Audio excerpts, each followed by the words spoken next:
everybody, welcome back to Truly Outrageous. I'm Neil, and today we're doing a speed drawing of the dastardly Two-Face from Batman. Before we get into that, if you want to come support the channel, we're trying to reach 1,200 subscribers by the end of March. So go down below, click that subscribe button. While you're at it, slap the bell so you're getting our latest content, and join us as we reach 1,200 in March. And don't forget to spread the word about Truly Outrageous. Tell your friends, tell your family, tell your grandma, tell the guy that's filling up your bean burrito at Taco Bell. Say, hey, dude, put down the bean burrito because you know what's better than that? Truly Outrageous. I get to go there, I get to draw, and I get to have lots of fun. All right, enough about that. Let's get into the speed drawing of Two-Face. Here we go. So my idea for Two-Face was to have him sitting sort of on the Two-Face throne. So you can see on the right hand side there, I'm using a little bit of visual reference to try and flesh out my ideas. And that's totally okay. You're not copying or cheating or doing anything like that. It's just something to help you out in your drawing. So I'm starting to think about his suit here. And my idea was, why don't I have half of his suit be like a leisure suit, a crazy leisure suit from the 70s. And then the other side of his suit be sort of a normal everyday suit. And you can see that I'm moving things around a lot, and I'm looking at this, trying to think about, does it look centered? Is it tilted? Are the proportions right? Now I've moved more towards the face. I'm starting to add in some facial features there. With Two-Face, the one side of his face that's all wrecked, the best way to construct that is by looking at an anatomical face, because that's going to show you where the musculature is, and then you can kind of imagine how it would look if the musculature sort of got burned or fell off. Now I'm starting to put a little bit more detail into the suit, just drawing in the folds there, getting the edges a little bit cleaner, starting to draw the shoes and how the shoes look, and doing some additional adjustments here with the size of the feet, and did some shoulder work there because it was looking a little wonky. Now I'm really sort of focusing on the chair here. It was a little bit tilted, so you could see there where I adjusted it. And the idea for the chair here was really to make one side like really ostentatious and crazy looking. So you can see I'm putting in some like very sharp designs, adding some metal studs to it, some tiger print background there on the chair, some flames. Now I'm starting to clean up my lines a little bit. The way that I do that is I'll drop the opacity of the layer that has my sketch on that, and I will use the pencil a little bit more carefully. I'm trying to avoid the sketchiness of the layer below it by making my lines straighter and more pronounced. This also gives you the opportunity to look at your picture in a different way. And see where maybe things need to be moved around even more, or maybe there's an idea that just doesn't translate very well and you want to redo it. I've moved to the face here. I'm starting to clean up the lines here as well. Same thing, I'm just trying to reduce the amount of like sketchy lines here, trying to make things look really, really clean, and looking at the pose and design really well to make sure I really like it before I commit to doing the inking step. All right, now we're just kind of chugging along, cleaning up those lines more, doing a little bit of adjustment here and there, looking at the chair and making sure that that looks good. You can see I was flipping the layers back and forth there. What I was doing is dropping that sketch layer out and making sure that my lines that were the cleanup lines looked good and not wavy or chunky. You can see I'm starting to put in some extra detail into the chair here. One side has kind of like a dragon foot on one side, and then the other one is very opulent, very medieval almost.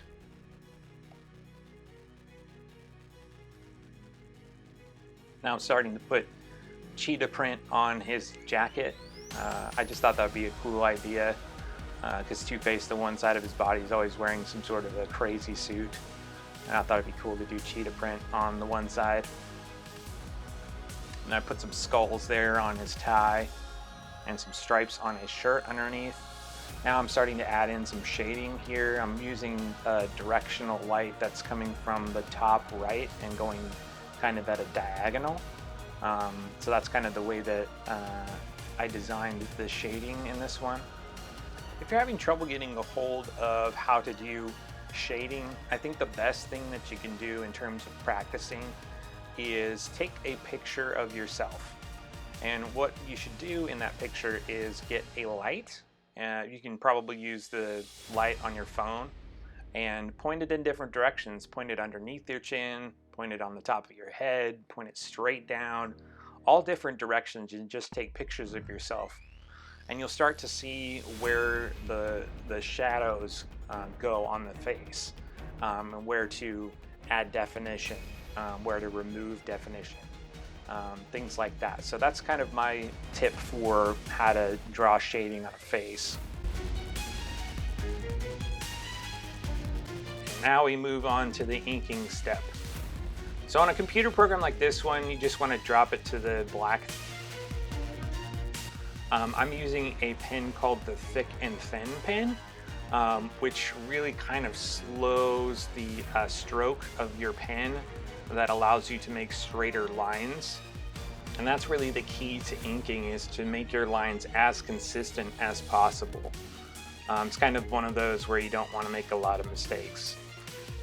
With paper and inking, it's a little bit easier to do because you have a lot more control over the pen, or if you want to use a quill. Some people use a quill and some people use even a paintbrush.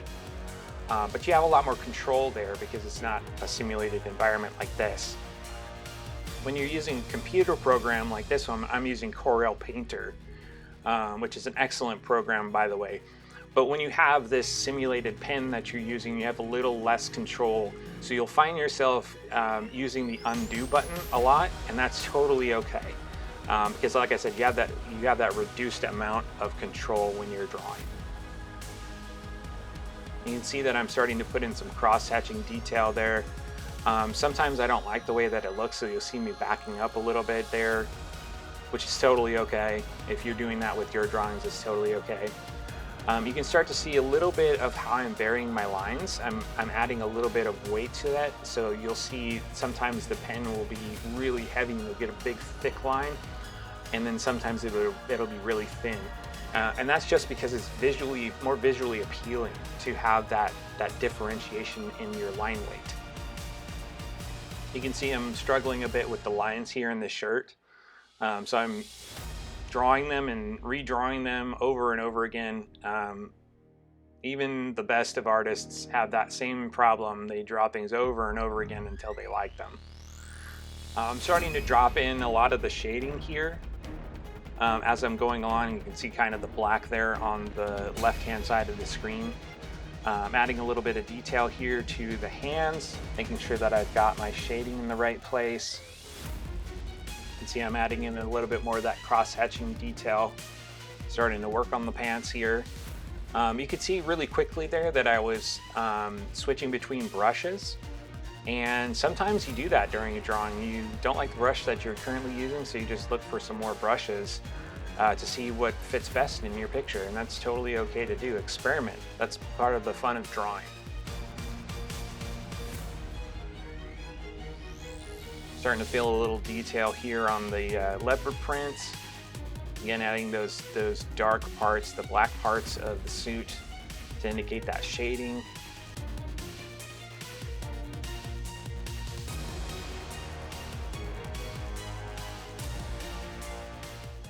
Now I'm starting to work on the chair a little bit more here. There's a lot of little seams on chairs, and it's really hard to indicate those with big chunky blocks of light. So I really was focusing a lot on my line weight here and trying to make sure that there was some variation to indicate sort of the creases where the fabric is sewn together in those seams.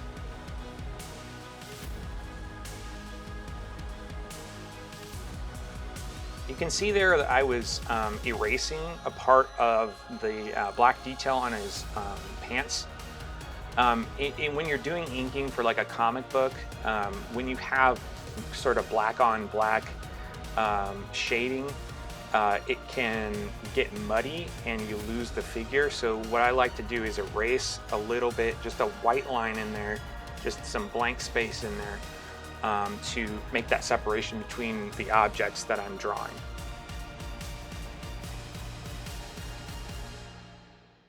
Drawing in that tiger print there, putting some extra details.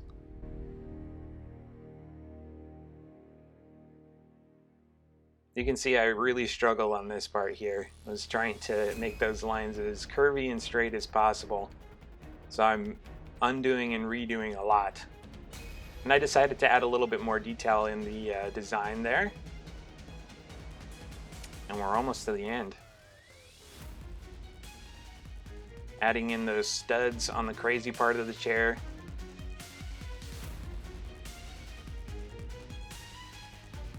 And the dragon foot. You kind of think of these things as you go along. And like I said before, experiment with your drawings. If you are kind of bored by the way something's designed or the way something's looking, just go in there, redo it, or step back and take a breather. And then sometimes you come up with ideas when you step back from your drawing. Adding a little tiny bit of detail there. Sometimes it's those little details that put things over the top. All right, and that's the final product there. I want to thank you guys for tuning in on this speed draw. I really had fun talking it through with you guys. If you have any questions, leave those in the comments below. I'll happy to answer any questions you guys might have about my drawing process. Don't forget to subscribe to the channel and tell all your friends about Truly Outrageous. And don't forget to have a great day wherever it is you are. I'll see you guys next time. Bye-bye.